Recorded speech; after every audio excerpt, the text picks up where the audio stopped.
Hi guys, naabot na gyud ta sa Dakak Beach Resort guys. Perti namong mga lingawa ani diring dapita kay daghan kaayog mga talan-awon nga nindot kayo. Sana kayo din guys makapunta dito. Ayan, nagpusing-pusing na si Inday. Kaya nakapaano pa si Inday, nakaupo ng masarap pa. Ayan. Tapos guys, nagaano na tayo guys, naglakad-lakad sa area.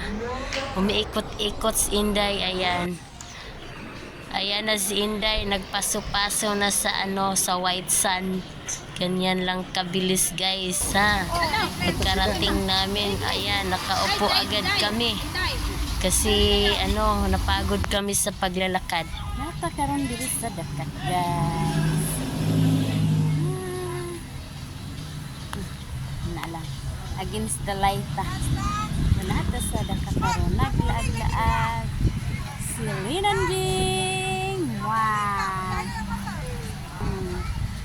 Maligo na tama working inita guys talaga guys adto tadaari ligo na to ay mga daghang kayong balay tura balay Tara. Kana.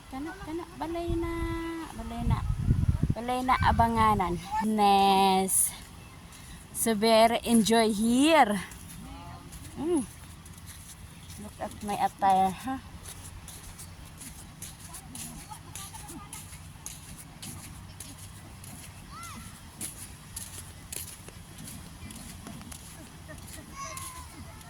I am here in Dakak Beach Resort.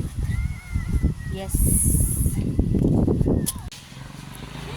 Madlok ba yun na?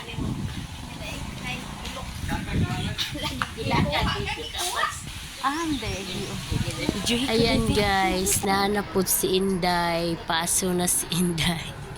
Lingaw kay ko ani guys. Kaya sige ra kog paso-paso ani. Waragi laing trabaho si Inday. Oy, kay bakasyon lagi. Bakasyon kami sa Dakak.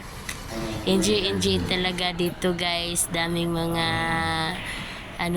magagandang tanawin. At masarap din ang kanilang tubig sa dagat. Ayan, nagpaso-paso na si Inday. Hindi na si Inday. Hindi napagod sa kakapaso. Ayan. Yung anak ko andoon sa likod ko. Ayan, hinayaan ko na lang siya diyan. Ayan, pasok ka ng pasok dyan, Inday. Bahala ka dyan. Ayan na. Ikot-ikot na din tayo. Gonggong, ano bang nangyari sa babaeng to? Ay nako, Diyos ko Lord.